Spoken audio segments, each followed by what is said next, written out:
Hello, my super beautiful, lovely souls. Lizzie the Lightworker here. Today I want to focus on doing a Sagittarius Past life reading. And we're going to use all decks that I have in my possession. And we're going to talk about Sagittarius, possibly who you were, types of karma that you developed, or debts that you developed in the past life, how they transcend into this life, how to possibly heal or release, lessons to learn, and possibly what is some advice for your future path. Okay, so let's get right into it. And we're going to start with regular tarot. And this is going to be who you were. Okay. So who you were in the Four of Cups in reverse. This has to do with somebody that might have just been very dissatisfied with choices that they were presented. Somebody who maybe possibly knew their worth and wasn't getting that type of attention, like putting in efforts for things and then kind of always turning up empty-handed or dry. It's somebody who was definitely a dreamer and had lots and lots of ideas and emotions and passions about things that they wanted to do. But in all, there was some real dissatisfaction. Somewhere that got turned around and you started to believe that you had to just sort of accept things as they came to you. Whether you wanted them or not, it was what was best worked for you. So if it was like you had no choice to do this job or be with this person, you had to do it for survival.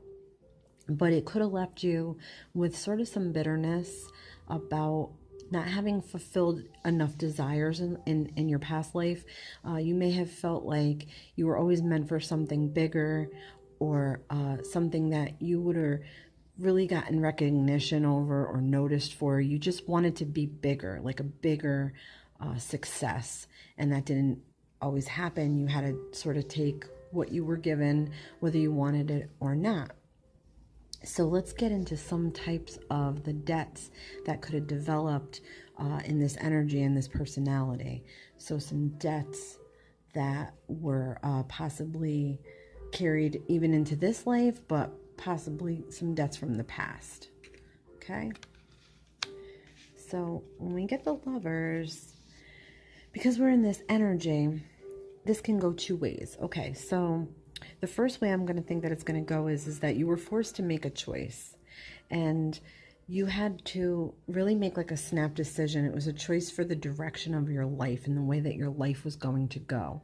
And in this energy, like I had said, it may have not been the direction you wanted to go, but you had to do it for stability, for security, and for survival. And the second way that I'm going to feel like this could go is that you may have had a missed opportunity with a lover or someone that you really loved. You might have really been in love with someone else who is really your soulmate or somebody that you were meant to be with, and somewhere it got messed up and that couldn't happen. So you had to marry or be with someone that you didn't love the way you loved this other person, and you sort of had to settle. Indication, like I would say here, that some intense healing had to happen, and it didn't because of this card. I'm going to revert back to this card because this is a really important card. It's going to base the whole reading. So with that aspect, it could have been that you had met your soulmate or your twin flame and you didn't end up with them. Okay, so now we're going to get a little bit into the energy behind that. With the Three of Wands is letting go. So that's just sort of further confirming to me that there was definitely some missed opportunities and some missed love in your past life, and some things you really had to let go, and some choices that you just had to accept that you really didn't want, and it could have left you with an emptiness. Okay, so how to heal or release. So how to heal or release this. In this life, if some of this has transcended into your current life, This is your recent past life, and this has transcended into your current life. There are some things that I feel like in this life sort of revert back to the past life, and it has a lot to do with letting go and the way that you think about the past.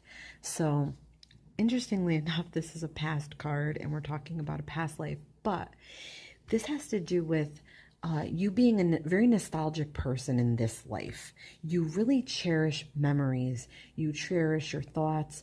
You cherish your dreams. You cherish the people in your life. You have fond memories from the past or from childhood, and you really hold on to the better memories, not so much the bad memories. Even though everybody has bad memories, you hold on to the good ones. And, you know, you're nostalgic in the sense that you think back to like high school or younger days when times were simpler and fun. You might listen to music from that time period. You know, you might watch movies from that time period. Very much part of that is living in the past a little bit too. So this is sort of telling you, you can't really live all the way in the past. It's fine to hold on to these memories and they're a very big comfort to you, but sort of how to release some of the pains of the past life and regrets that you might have in this life. This is sort of telling you to let go of some regrets. You know, you might be thinking about a past lover or a job that, you know, you used to really like and you left, and somewhere there's some regrets here too. So that has a lot to do with that, and just sort of releasing and letting go of regrets. You know, you're in the future now and you're in the present. You can't, you know, sort of stay stuck in that negative energy, because it is a negative energy, whether you realize it or not. It does hold you back. Living in the past and reverting to the past a lot does hold you back. Okay, so some lessons to learn. Lessons to learn would be to confront.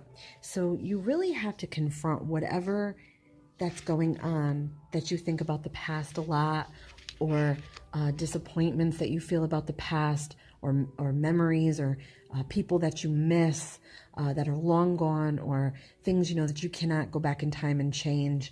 This is telling you to confront, and also confront yourself.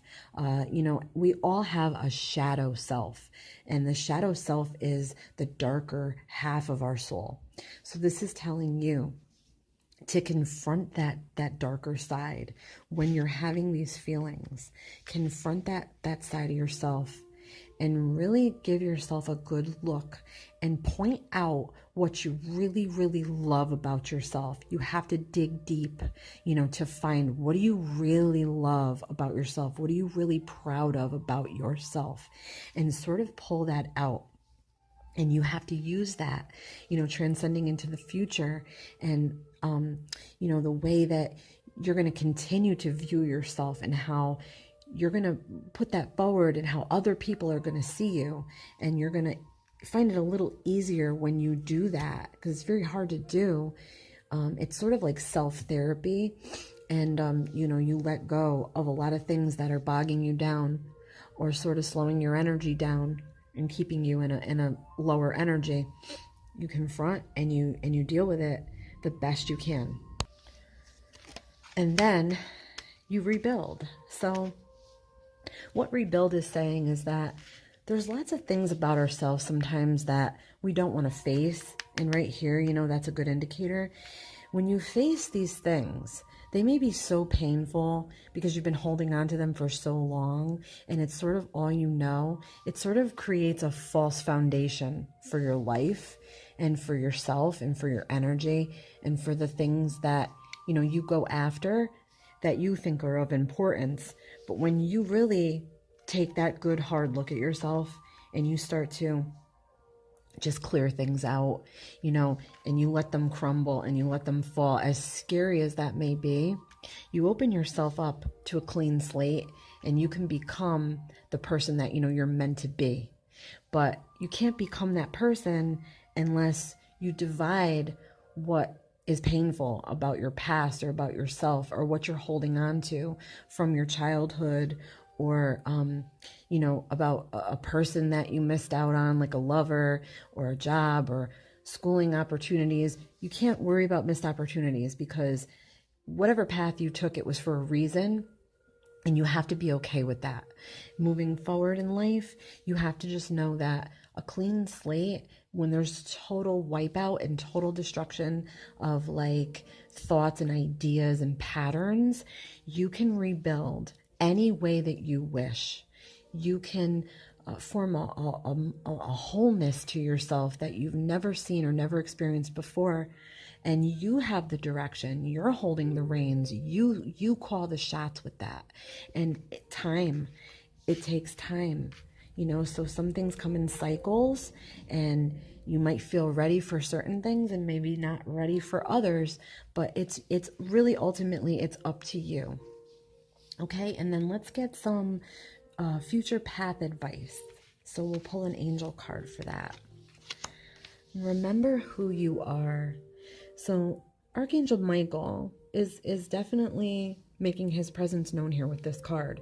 You are a powerful, loving, and creative child of God. You are very loved. So just know that your path ultimately will be very guided and very protected when Michael the Archangel is looking over here. So this will also help you. It will give let yourself sink in with this card here, because it will give you the strength and power, you know, that you need to do these things and make these transformations for yourself. And the future will be all what you want to be, all what you direct it to be, with just some gentle advice here, and knowing that, you know, you're in charge of your future and rebuilding yourself and building strong foundations for yourself based on love and light and respect for yourself and confidence for yourself, and you know, just wanting the best for yourself. You will be guided. All right, guys, I hope you enjoyed this reading for Sagittarius past life. Please leave me some comments if you would like me to do some other videos, something that you're interested in. I'd be more than glad to do that. Please like and subscribe. And as always, my beautiful souls, love and light, many blessings.